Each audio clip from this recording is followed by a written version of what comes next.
یہ جو مین چینل ہے ابراہیم نیدری تک، یہاں ڈیپوزیشن ہو رہا ہے.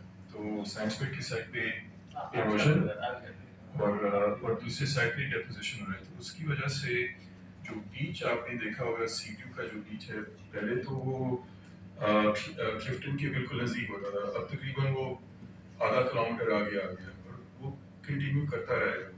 اچھا یہ کہ یہ جو آؤٹر ہاربر کا جو بریک واٹر بنا ہے، یہ بڑا چھوٹا انڈا وہ جو علاقہ تھا وہ ایریا تھا، اس کے سامنے جو بریک واٹرز بنے ہوئے، پھر وہ منورا کا جو بڑا سا لمبا بریک واٹر ہے، اس کی وجہ سے جو پانی جو ویسٹرن سائڈ سے جو مانسونل ڈائریکشنل ویز آتی ہیں، مگر اس سے ہوتا ہے یہ جو پانی کا ڈائریکشن ہوتا ہے وہ تھوڑا چینج ہو جاتا ہے اور وہ اس کی اسپیڈ کم ہو جاتی ہے.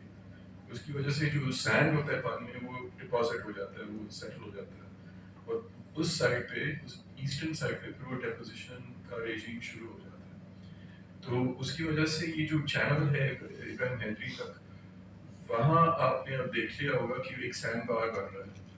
تو بنڈل آئلینڈ اور ڈی ایچ اے کے درمیان جو اب بوٹس جو آتی ہیں تو ان کو رکنا پڑتا ہے تاکہ وہ پانی اوپر آ جائے، تاکہ وہ اندر آ سکے. تو یہ اس کوسٹل ڈیولپمنٹ کی وجہ سے یہ چیزیں ہو رہی ہیں اور یہ چلتا جائے گا. تو یہ اگر اس کو ویسے رہنے دیں تو یہ چینل بالکل بند ہو جائے گا ابراہیم نیدری تک. تو اس کو پھر ڈریجنگ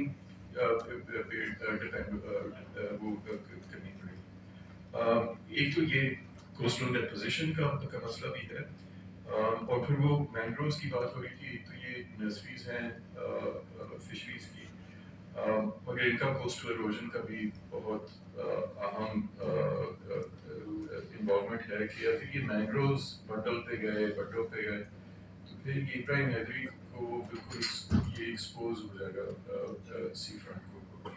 اب یہ دو مختلف یہ opposing erosion as well as deposition ایک ساتھ چل رہے ہیں. تو اس کا جو فائنل جو آؤٹ کم ہے وہ دیکھنا پڑے گا کہ 20-30-50 سال میں کیا ہوگا. بٹ یہ دونوں ڈائنامکس ساتھ ساتھ چل رہے ہیں. Just to